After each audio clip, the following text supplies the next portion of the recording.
wine.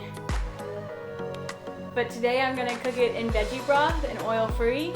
You also have the option to do this with oil or with wine at the end. In the beginning, normally you would add a nice olive oil to the pan. Today, I'm going oil-free.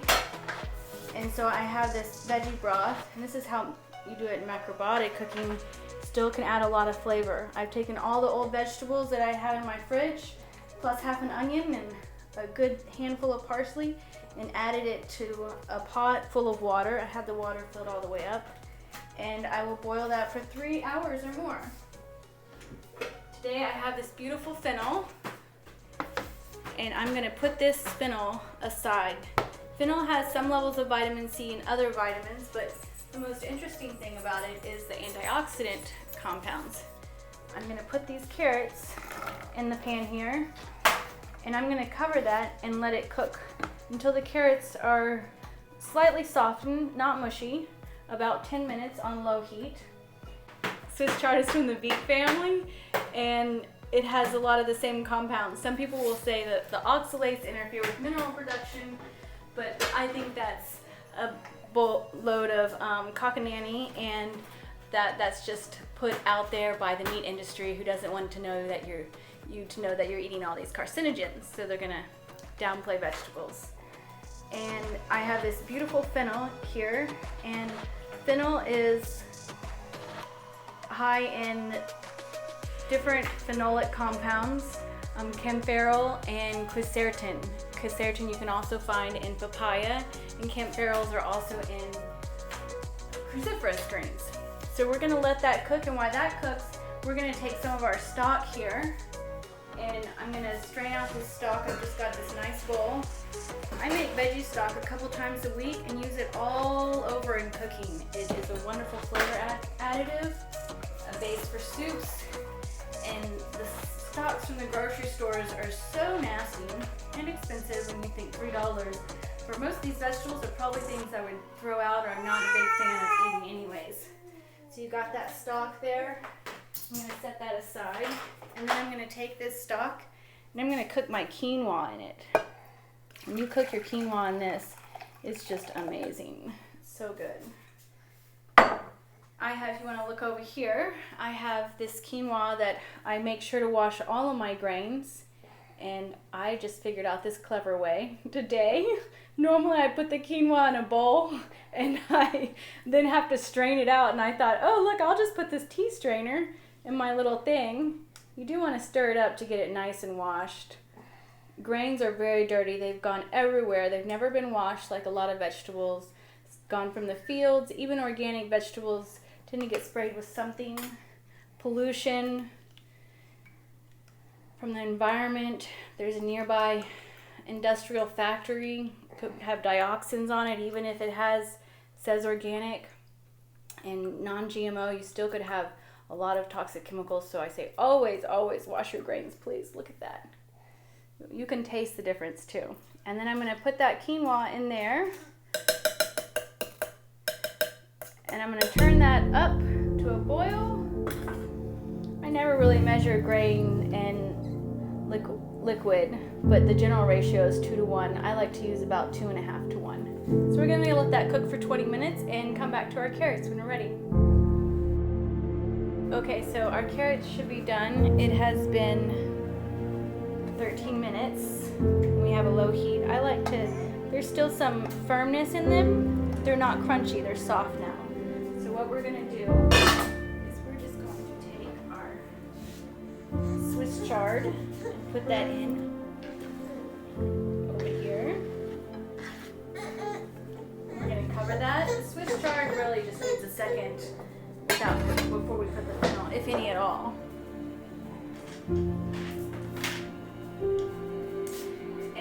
Take our fennel. This is a really nice fennel.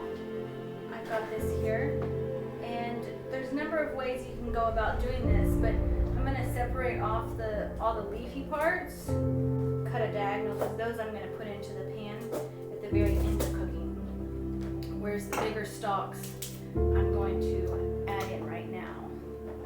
Because the leafy part, if you overcook it, it really just gets ruined. You also could reserve that for a fennel tea, though usually tea is made with fennel seeds. Fennel seeds are really wonderful for gas, for indigestion. It helps soothe the stomach ache. Fennel is also safe for babies. Fennel has many different antioxidant compounds, but the most important antioxidant is anthiol, and this is the phenolic compound that's responsible for the flavor in fennel, the oil. Now, don't cut towards your hand unless you're a very experienced cook or chef like myself. The other way would be to cut this part, but I want to reserve that beautiful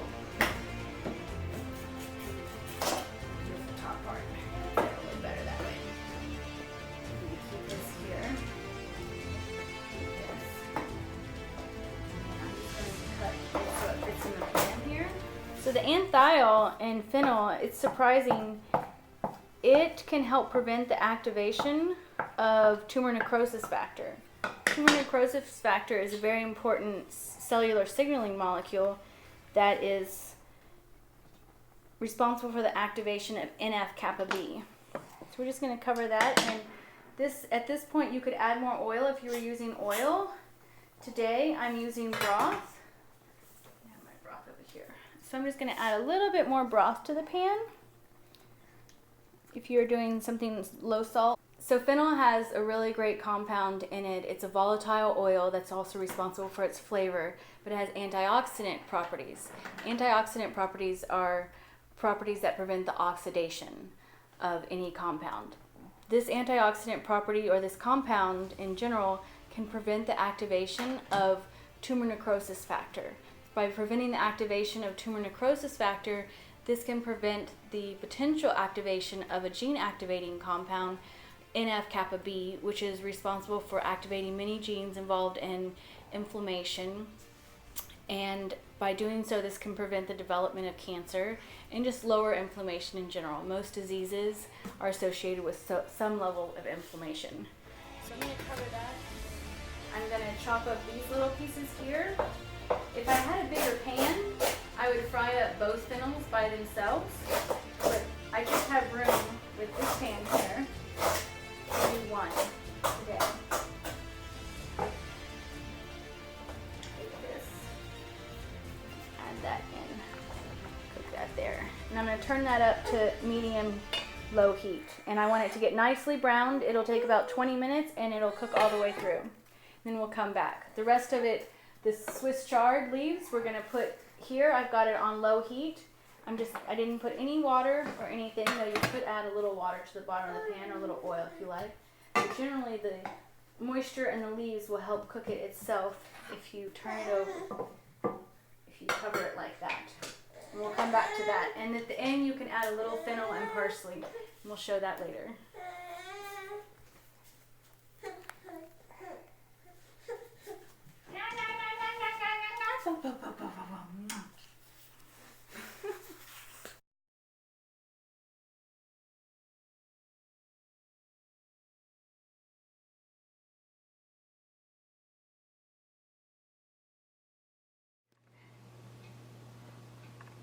Okay, so after 20 to 35 minutes, when your fennel's been simmering on low, it'll be really soft. You can touch it through, or you can stick it through with a knife.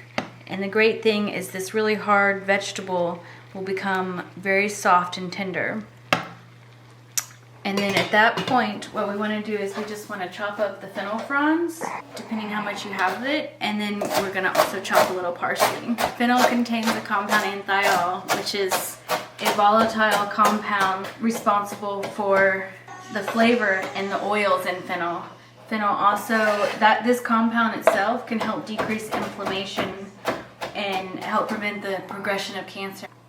One way that it does this is by preventing the activation of tumor necrosis factor. Tumor necrosis factor then will not activate NF-kappa B. NF-kappa B is a key protein signaling molecule that affects gene expression related to inflammation and could cause the progression of disease. If you're in science, you know those are some very hot proteins and molecules in the cell that lots of studies have been done on relating to inflammation, disease, and cancer. So by eating fennel instead of a meat, chicken, especially grilled chicken or cooked chicken, can be very high in carcinogens. Studies have shown fennel doesn't have any carcinogens and it will reduce your inflammation. It's high in fiber, not very many calories, and it's very filling. And this dish is very fragrant and satisfying because the flavor is just wonderful. At this point we can add on that. If you're using wine, you could add a little wine. A good Torrontés or Pinot Grigio adds a great flavor, especially you would add the wine and leave it uncovered. I'm just using veggie stock today because I'm on a no alcohol, not even a bit, for a month, maybe more, that I always do in the fall. It's very important to do a detoxification or improve your diet for 1 month in the spring and 1 month in the fall. And to serve that, we'll wait till that's brown, and then we'll take our fennel here. Well, I've got my quinoa cooked in vegetables, and I'll take that and I'll flip that over.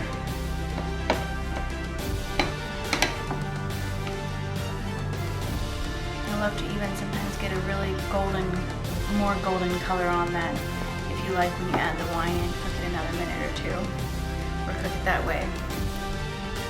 Thanks for joining Smart Food Nutrition, and I hope you enjoy Fennel Au Vin recipe.